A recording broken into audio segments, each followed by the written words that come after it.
à tous, je suis ravie de vous retrouver pour ce 3e numéro de Femmes et Challenge. Comme chaque mois, nous partons à la rencontre d'une femme chef d'entreprise en Normandie. Aujourd'hui, il s'agit d'Emmanuelle Daudeland. Elle est chef d'entreprise d'Isodiag. On va à sa rencontre.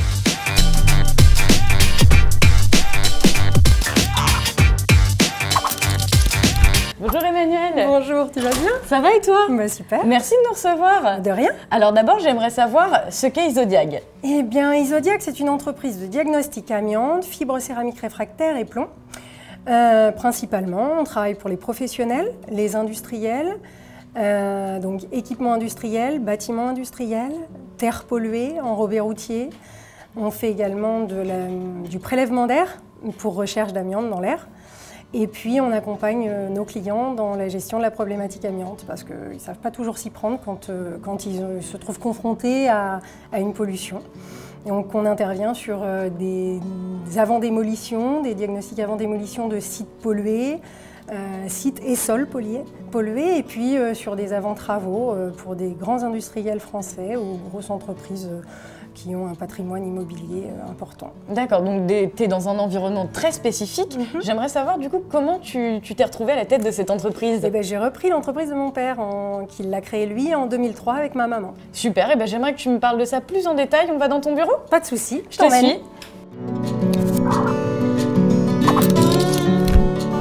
Alors Emmanuelle, on m'a dit que tu avais un parcours un peu atypique, alors je veux tout savoir. D'accord. Ok, bah écoute, moi j'ai été comédienne pendant 10 ans. Enfin comédienne, j'ai travaillé dans le milieu du spectacle. Donc j'ai mis en scène, coproduit et sur les planches également. Avant d'être là. Donc je suis au Havre depuis maintenant 6 ans je crois. Et voilà, j'ai eu 10 ans en effet dans un tout autre métier. D'accord, et comment on passe de comédienne à chef d'entreprise? Je crois que j'ai toujours entrepris, donc quelque part c'est un peu naturel, c'était une autre aventure, c'était autre chose. J'avais surtout pas envie de tourner en rond et j'avais un peu l'impression que je tournais en rond dans ce que je faisais. Je voulais quitter Paris, je voulais entreprendre avec mon mari, on cherchait quelque chose, on voulait absolument aller, enfin je voulais absolument aller tout ailleurs, mais pas dans l'entreprise de mon père. Et donc j'ai cherché plein de choses. Et puis lui, il a voulu prendre sa retraite, une chose tout à fait naturelle. Ma mère aussi, ça commençait à devenir un peu difficile. Et puis il voulait revendre à ses salariés parce qu'il ne voulait pas que ce soit revendu à un grand groupe, il ne voulait pas que ses équipes soient disséminées. Et puis tout naturellement, ça ne s'est pas passé forcément comme prévu, il n'arrivait pas à vendre. Et moi j'étais actionnaire, j'avais toujours été actionnaire parce qu'il m'avait protégée, un peu comme le font tous les papas, il m'avait mis actionnaire dans l'entreprise, sachant pourtant que je la reprendrais certainement jamais. Et puis, à un moment, je me suis dit que j'étais peut-être un peu entêtée de ne pas vouloir aller reprendre une belle boîte qui avait plein d'avenir, qui avait de belles équipes. Justement, ça m'amène à ma 3e question. Est-ce que c'est facile de reprendre l'entreprise de ses parents? Non, c'est pas facile. Non, ça c'est un rêve de penser qu'on a la petite cuillère dorée dans la bouche. Là, généralement, déjà, un entrepreneur, c'est pas quelqu'un qui a une petite cuillère en or dans la bouche, c'est quelqu'un qui a pris son destin en main. Et puis quand vous arrivez, c'est pas vraiment comme ça que ça se passe, parce que d'un, vous êtes une femme, de deux, vous êtes la fille du patron, donc forcément, et en plus, vous avez été comédienne, alors pas forcément tout à fait compétente, quoi. Et justement, avec ton passé de comédienne, le côté artistique, ça te manque pas trop? Non, ça me manque pas. Ça me manque pas parce qu'en fait, le jour où j'ai voulu être comédienne en seconde, parce qu'à la base, je voulais être attachée de presse et je voulais travailler avec des artistes. Mais je crois que ce qui m'a le plus plu, c'est d'entreprendre, de monter un spectacle, d'emmener des équipes dans son job, quoi. Voilà. Et tu as l'air d'avoir une vie à 1000 à l'heure. Et dans les moments où tu as envie de mettre pause, où est-ce que tu vas? Eh bien écoute, je vais à la plage. Parce que j'ai la chance d'habiter au Havre maintenant, oui. Donc je vais voir la mer. Et puis le bruit des vagues, tout ça, ça me... Eh bien c'est super. Et moi je te propose que pour la partie un peu personnelle, on s'y rende. Ok, pas de souci, je t'emmène. Allez.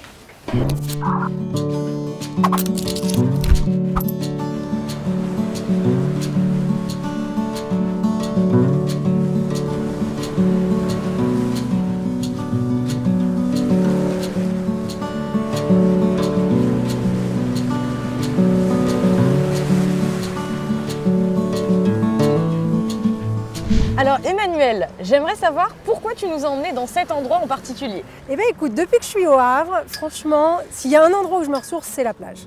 Mais pas à la plage, à lézarder, regarder la mer, entendre les vagues, c'est vraiment un endroit super agréable. Bah, c'est sûr que du coup, par rapport à Paris, ça change. Ah bah ça change, oui. Et premier réflexe quand tu arrives, déjà, un truc qui te fait bizarre, c'est les mouettes. Voilà, je suis une vraie Parisienne, arrivée au Havre.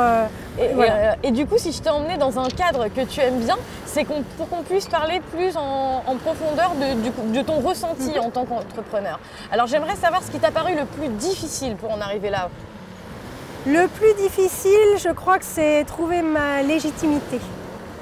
Ça, c'est pas simple. Ça n'a pas été simple pour moi en tout cas. J'ai vraiment souffert du regard des autres.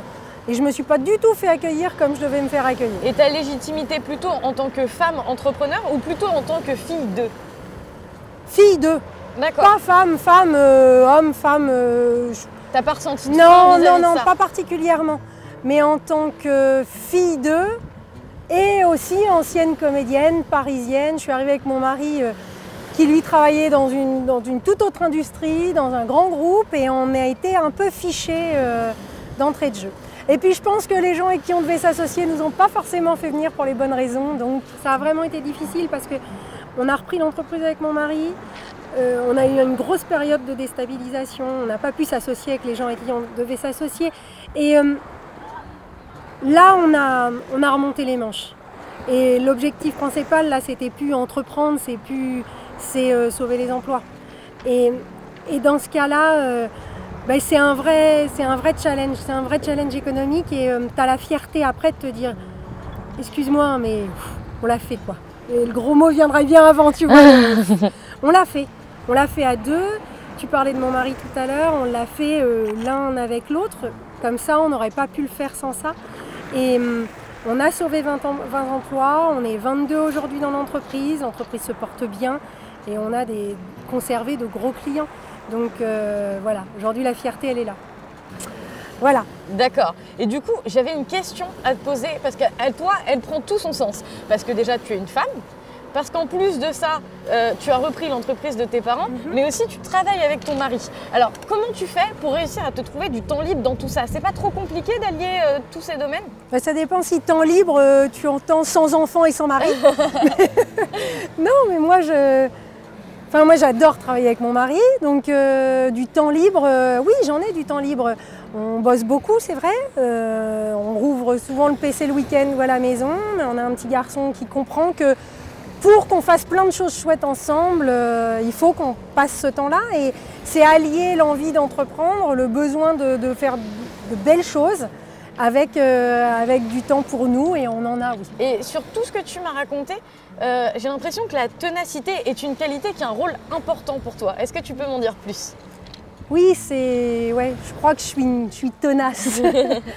Mais tu peux avoir des échecs dans ta vie, tu peux réussir à pas faire des choses, mais c'est pas parce que tu as un échec que ça soldera par un échec. Et j'ai une dernière question que je pose à tous les entrepreneurs parce que c'est ça qui est super intéressant.